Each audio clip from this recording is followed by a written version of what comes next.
I'm Eric with Stealth. We're going to do an install on a Nissan Titan here. All I need is these 2 screwdrivers. You could use a needle nose or something. That might help.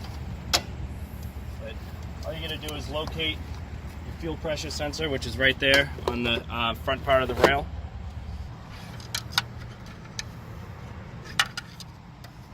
Okay, so now I'm going to get in with my finger in this screwdriver to get the clip up above and free. So then so that's accessible. Come in with this other connector. Now this is where it snaps on.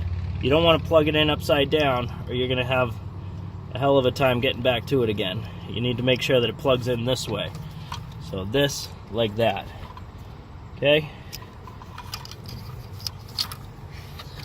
So then you get in there.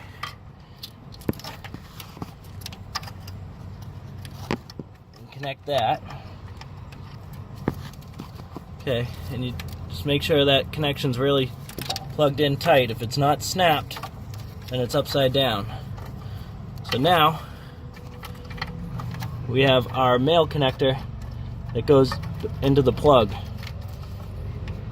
And so what I did was I took the female, or the harness side, and I snuck it under the lines here. That way it's up and out of the way when you're trying to hook it up. So it came out this way, because otherwise it's right in the way of where you want to plug the clip in. And then I got in here, lined it up, and then used the screwdriver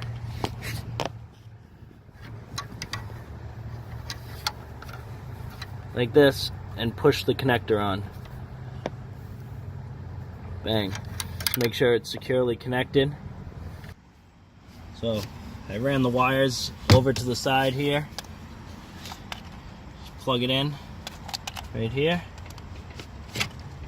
Make sure it's clipped in all the way. Make sure no wires got pulled out or anything. Then you'll mount it over here with some zip ties. Then you take the switch.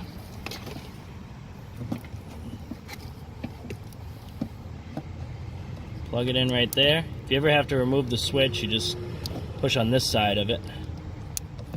And then all the way to the left is stock, low, medium, high. Medium's a good all-around setting to run it in. So you just tuck this away securely, zip tie it somewhere. You should be good to go.